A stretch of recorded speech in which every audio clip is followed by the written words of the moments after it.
I wanted to start with a story about these drawings. I found these drawings in a pile of garbage 30 years ago when I was starting off as an architect. I took a look at these drawings and I said, wow, wouldn't it be great to work on a project like this? So fast forward 20 years after that, I'm the architect for most of these renovation projects at the Princess Margaret Hospital. I'm the VP of Health Sciences for NORR Architects. We're about 850 people globally, and we have offices in the UK, US, and Canada. And I work in a universal healthcare system in Canada. The buildings are efficiently designed, and there is no room for anything else. Cost is the bottom line there. There's no room for beauty, and what we're trying to look at is, I think this is what is reflected of the world today. So really what we wanted to talk about here is the magic that is created when you have an elevated connection, when you have a spiritual relationship, where trust is garnered and unity is established. And what it does, it attracts something that's bigger than ourselves. I've been working at the Princess Margaret Hospital since 2007. I know every pipe, every duct, every door in that building. And yet, no one likes to go there. So, patients are waiting in the corridors. The atrium is a mess. It looked like a bus station. It did not reflect the care that was provided by the clinicians as a top 5 cancer research hospital in the world. So cancer is very prevalent everywhere. 1 in 2 of us, the people that are born, will be facing this disease. So it's a very terrible disease that we need to sort of look at. So we need the care involved in that. So then along comes Mary and Rudy. So Dr. Mary Gaspaderos, she is one of the world's leading clinicians in cancer research, and she's the president of Princess Margaret Hospital. Rudy Dedel is the capital director of planning, and together they understood that the environment in which we create really affects how you heal with cancer. The physical, the mental, the emotional, and the spiritual. Mary wanted to create an atmosphere of care for her hospital, and she wanted to get it right. So how do you do that? So what happened was the hospital wanted to renovate and create this new facility, and she wanted Siamak involved. But Mary, that's my hospital, that's my project. What does an architect that designs temples and museums and houses know about healthcare? And so both of them said, trust me, call him. So I did what any sane architect would do, is scratch his head saying, wow, holy cow, what do I do now? So I called Siamak. And I went to his office, and you see there, beautiful office, lovely models, a great atmosphere there. It had an atmosphere of care. But that wasn't the reason why we sort of went there. So we had lunch, and we had a discussion on what is it going to take to deliver Mary's vision. And what we had in mind was this concept of radical integration. How do we get into each other's knitting? How do we sort of work together with Siamak's sense of beauty and design and my healthcare experience? How do we sort of work together to do that? So we came up with that concept, and what we did was really integrate with each other. We abandoned egos, and we started on with that work. But that wasn't the story. The story here is we became great friends. One lunch led to another, led to multiple lunches, and what we started to do was a weekly routine. We used to walk, and we used to talk about faith. We used to talk about what was happening in the world, our families. And we then sort of started developing a daily routine focused around prayers. We would text each other in the morning, and we would sort of remind each other that that's important. That's what we started to do. And I think the success of Princess Margaret Hospital really isn't radical integration. The The success of Princess Margaret Hospital is that magic that was created on that elevated connection, that spiritual relationship that we had. That is what was created. That's what created beauty and that connection. So with that, I'll turn that over to my dear friend and brother Siamak. If you get only one thing out of my short presentation, is my love for Frank, really. And I think this is a story, obviously it's a story about solving a difficult problem, but we all have difficult problems. And we all know that we have to work with others. That's not a big deal. And we have to collaborate. I think the real story here is that bond that Frank spoke of, and how we have to really find a way to break down. You know, architects are terrible at collaboration. They actually, it's a horror story usually. They guard their territory like war. They don't like to, even within firms. So I'm very lucky because I was born a Baha'i, and what you see, this quote in front of you, is, you know, it is really, it has enormous impact on the way in which we practice. That actually things that are physical have an effect on the spiritual, and they give you a spiritual effect. Well, this has been a question all my career. How does that work? How do you walk into a space and you feel something, and your spirit is lifted, and your knees become weak, like music does, like art does, like sculpture does. It's easy to say. It's really, actually really easy to say. But it's incredibly hard to do. And I've been searching my entire life for how to do that. But really, and this is I'm going a little bit roundabout, but really I wanted desperately to find a way to do that within the healthcare world, because, and you'll see. So we've been working on this our whole life and our whole career, on buildings that do have an effect, a spiritual effect, and it has a lot to do with detail, it has a lot to do with refinement, it has a lot to do with proportion, it has a lot to do with light, it has a lot to do with landscape, and the thing that we were born with, really, as Baha'is, as is in all the faith traditions, is it has a lot to do with this idea that actually we have a soul, and something in our work translates into care of the soul, and centers on this idea that Frank touched on, which is capital B, beauty. This idea that actually at the very height of everything, at the pinnacle where everything revolves around, is this idea of beauty. It's almost like as if the sun and its infinite amount of light became a kind of a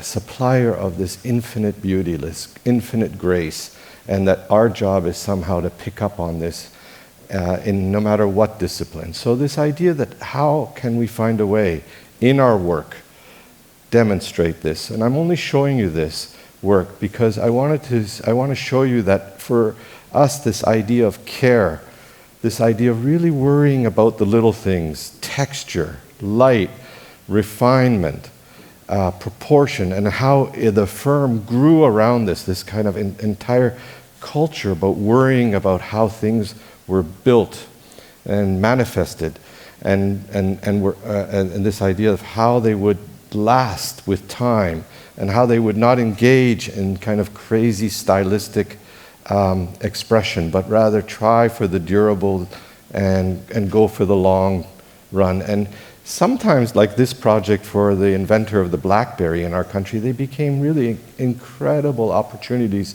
to get bold. And all of this, including these very difficult international competitions that we entered. This one was among 92 architects from around the world for a new theater in Canada. And how, this is actually a project that's underway right now in Mexico. And so all of this to give you a little background of how do we take this, and as Frank said, together, bring it into this. And we all have experienced this, right? And how do we actually have, and Frank was absolutely blunt. Honestly, if you use the word beauty, if you use the word even care in the hospital world, it is so driven by that beautiful poem that was written in the beginning. There's a coarseness in the approach to the design of healing spaces that would shock you. It has reduced patients to products, to commodities. And it's about micro-examining movement to try to cut the time that a person actually sits in a hospital. And it really, it just goes on and on and on. And there's a reason why it looks like this. So we were very lucky. Mary, who Frank mentioned, gave me a break. She said, I got a couple of little projects in the basement. We were doing a ton of teamwork spaces for business schools and various corporations. And she said, I got a couple of, and she was actually conquering cancer by doing just-in-time dream team spaces, which is this entire space that was designed around physicists and doctors and nurses and practitioners around the world, just in time, looking at an image and making a diagnostic evaluation altogether, which is really cool. And so she needed an architect to come and design. So all the doctors, one in Hong Kong, one in God knows Germany, they all would be saying, no, I think it's this. And the physicists would say, so we were engaged with this amazing project with her. Anyways, so this is kind of love affair with Mary that started. And then we also won a competition for a prototype tiny hospital, 15 rooms, which was to conquer AIDS, or to treat AIDS, which was a difficult disease because it was changing constantly. And as you know, it went from one type of a disease to more or less another type of a disease, and it was a death sentence, and then during the design process became, really a whole other problem. This is Toronto's history with AIDS. It was separated. There's a wonderful woman by the name of June Callwood that, like Diana, showed some consideration and evolved into a competition, which then we came with this idea of it's a quilt, this facade, and became this idea of a life-giving center to this thing, which was a sliver courtyard. And then this brought us a lot of attention in the healthcare space. But let me be clear. This is a tiny hospital. There is not a chance that they would let us into Princess Margaret had we not had Frank. And the fact that Frank was willing to collaborate and that we went on this journey together is really the story. So we start with this. And as Frank said, and I'm not going to take you through the design process, I'm just simply here to say to you that what was really the magic was our first lunch, where we talked about things that really matter to us. And we got rid of the I. We got rid of the ego. We said, where do ideas come from anyway? Interesting question, right? Who owns our inspiration? Who owns those periods where you feel like an idea hits you over the head? So all of this was, and then he said we went on these weekly walks. We would in the morning text each other virtually every morning for 3 years. Frank and I were part of like these incredible, so I think, for me, that's the story. These difficult problems that we face today require this kind of incredible merging of minds around a much higher idea than just two people collaborating. So this is the hospital. We sort of went into life affirming. We said we're going to have to totally break some eggs to make this omelet. It is 3,000 patients going through this hospital every day, and anyone who's done a kitchen renovation knows how easy it is to lose a spouse during So now imagine you're doing this with immune challenged, no dust. We actually said we wanted to carve out an entire space and fill it in with beams, and it was just like just the whole journey. He made it happen. He watched every millimeter of this thing. He had our back. I can't tell you how easy it is for an architect to say, that guy messed up. I'll take it from here. And there's 1,000 meetings where that could happen. That's the real story. So this is what we ended up with. And you know what? We call it 1,000 moments of care. There's 1,000 moments where we broke the rules. We put wood in this hospital. We designed our own chair. I mean, you have to understand, this is like facilities looked at us like we had 3 heads.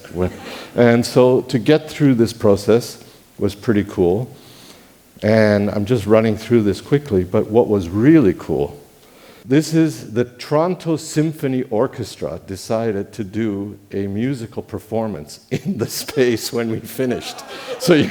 And so they're sitting there playing, and if we had sound, you would hear it. But what was really cool at the end of this is this. Frank and I went to Europe, and we got the top award for hospital design in the world.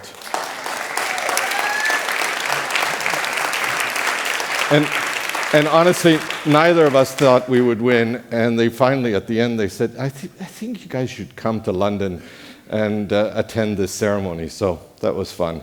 And it continues. This is an MS clinic, and it's the same idea. We're in these spaces together. Frank and I worked on this space, and we're pursuing much bigger projects. And it's the same idea. Look, and I'll tell you something. The head of this clinic said to the world, she said, I came in and I saw a patient sitting in the waiting room, and I said, what are you doing here? It's like, your appointment is not for 2 hours. And the patient said to me, I like this space so much, I actually want to be here. So just to conclude, see, this is what happens when we have our weekly walks, except for the PowerPoint presentation. So this is how we interact. But again, it's all about trying to sort of find unity within ourselves. Mutual support is very critical. Collaboration, a sense of responsibility, and really a thirst to learn. That's what sort of is driving us to this, and what we try to do is always use these as sort of our goalpost to make sure that we do better and better work. So thank you very much.